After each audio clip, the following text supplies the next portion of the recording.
Let them take you out of here. What did Anthony Joshua see and experience when his SUV slammed into that truck parked on the side of the road, sadly killing his two best friends and nearly ending his life too? Anthony Joshua, who simply goes by AJ, is the former boxing world heavyweight champion who recently fought and knocked out Jake Paul on December 19th. And then you just keep exploiting that. Some people give up. Some people get knocked out. Then just a week and a half later, when AJ was apparently visiting his family in Nigeria for New Year's, he has said on social media previously that his grandparents live in Ibadan, so he likely was heading in that direction. They were allegedly traveling at a high rate of speed, somehow losing control, where some eyewitnesses claim they were cut off by an unknown driver, possibly causing the driver to swerve and hit the massive tractor trailer parked on the shoulder of the road, where it completely destroyed the right side of their vehicle, apparently instantly, sadly ending the lives of Sina Gammy, 36, AJ's strength and conditioning coach, and Latz Ayodele, 36, AJ's personal trainer, both of who were longtime friends of AJ.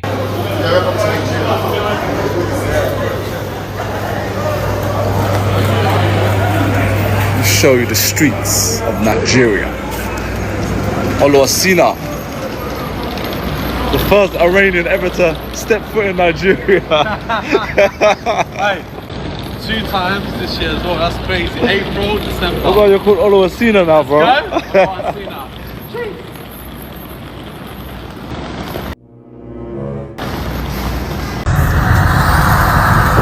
From the video footage after the crash, we ominously see AJ sitting alone in the back seat of the SUV in an apparent daze, staring at the seat where his friend was sitting.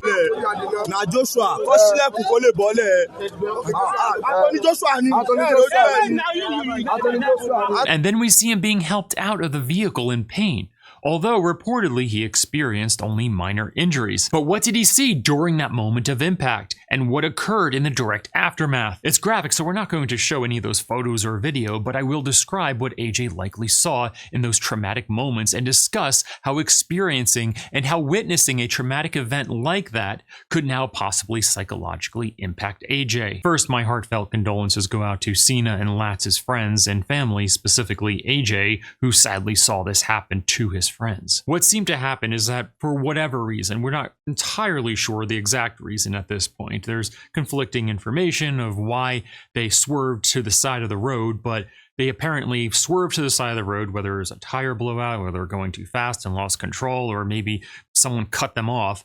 Regardless, they swerved to the side of the road. Nigerian authorities say Anthony Joshua's car was speeding and lost control while overtaking, rammed into a stationary truck that was well parked on the side of the road, and clipped the steel reinforcement of the trailer on the tractor. So sadly, the 2 passengers that were sitting on the right side of the vehicle got taken out. However, AJ and the driver only suffered minor injuries because their side of the vehicle was not directly hit by the trailer of the tractor trailer. Initially, when I saw the footage, like you probably were, I was maybe a little confused. It was like, wait, there's 2 of his friends died in the accident. Where are they? Let them take you out of here. Because the footage that most of us all saw on social media was just AJ sitting in a crumpled vehicle and then slowly being helped out of the crumpled vehicle.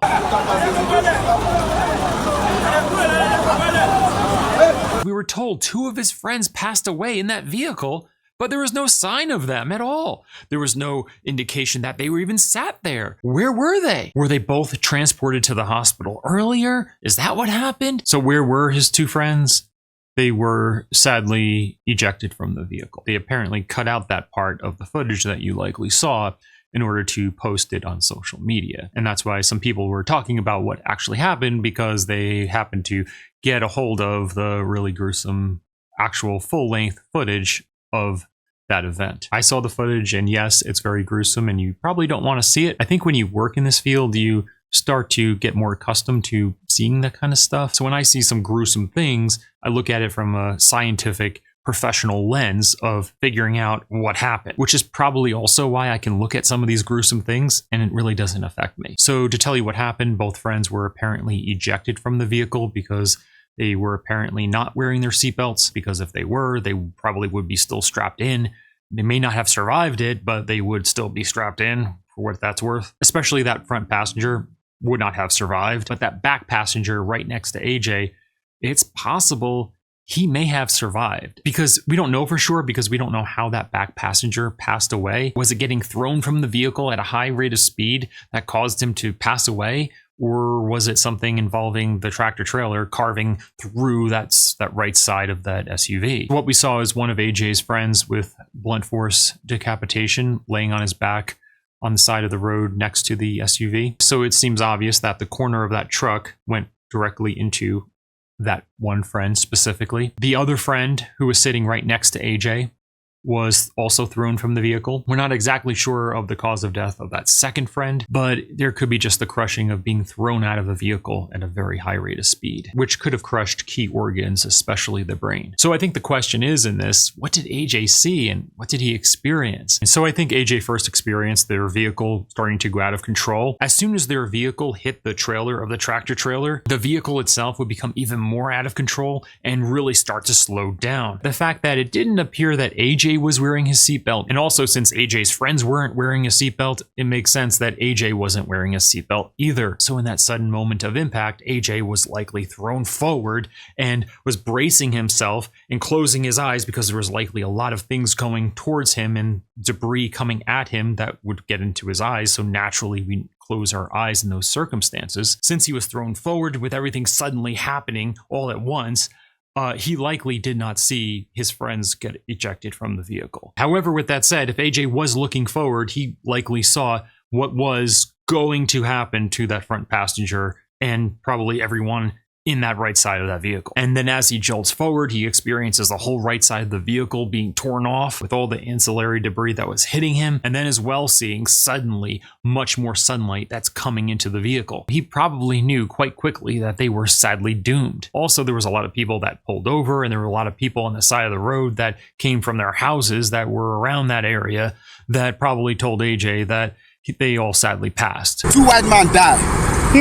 Instantly. Which further caused him to have that look on his face of just looking down in shock and horror that his friend was sitting right next to him and his other best friend was sitting in the front seat there, and they're both gone. What we see there with AJ looking down at the seat where his friend was initially seated just about a minute ago was that initial shock phase. Once that immediate shock subsides, survivors commonly experience delayed emotional processing, intrusive mental images, and survivor's guilt. This is especially the case when friends die just a foot away from them. Because essentially, AJ had a 1 in 3 chance of living and a 2 or 3 chance of dying. And he guessed right. In that situation, in that vehicle, there were basically just 3 seats that AJ could have chose from. So if AJ chose any of those other passenger seats, he would have ended up like his friends. So in those situations, it's natural for someone to ask, why them and not me? And that's the survivor's guilt. For someone like AJ, whose identity is built around strength, control, and protection,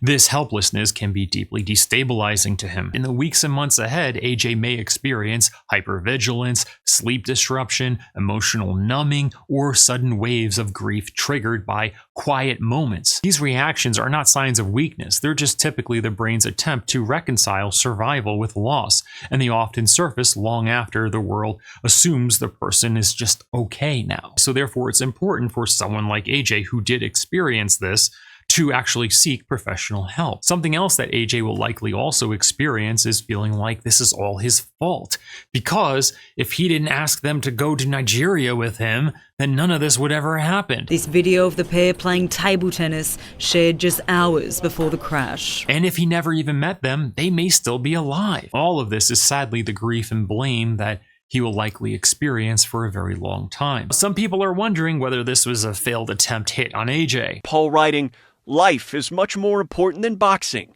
I am praying for the lost lives, AJ, and anyone impacted by today's unfortunate accident." Some have said that this is all part of the Jake Paul curse, because almost every single person that Jake fights seems to have something very negative happen to them right after he fights them. Ben Askren, later battling severe health complications, Julio Cesar Chavez Jr. pulled into online claims involving legal and immigration issues. Longtime strength and conditioning coach Sina Ghami also killed. He was by Joshua's side for this victory just 10 days ago. Psychologically, where is the safest passenger seat in a vehicle? Is it behind the driver, the front passenger seat, or the back passenger? Even though a lot of people like sitting behind the front passenger, which a lot of people call the executive seat, I don't think that's the safest spot to sit, technically. The reason why is because the driver is naturally going to have self-preservation, and they're naturally going to try to steer the vehicle away from where they are,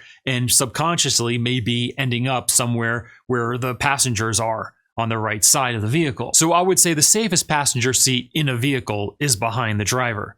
What do you think? Now in the comments, do you think foul play was involved in this crash? Let everyone know in the comments below. Subscribe for more. And if you want exclusive content and channel perks, hit that join button now below, because your support makes all of this possible. We'll see if AJ can come back from this and go back to boxing, even though he doesn't have his trainers with him anymore.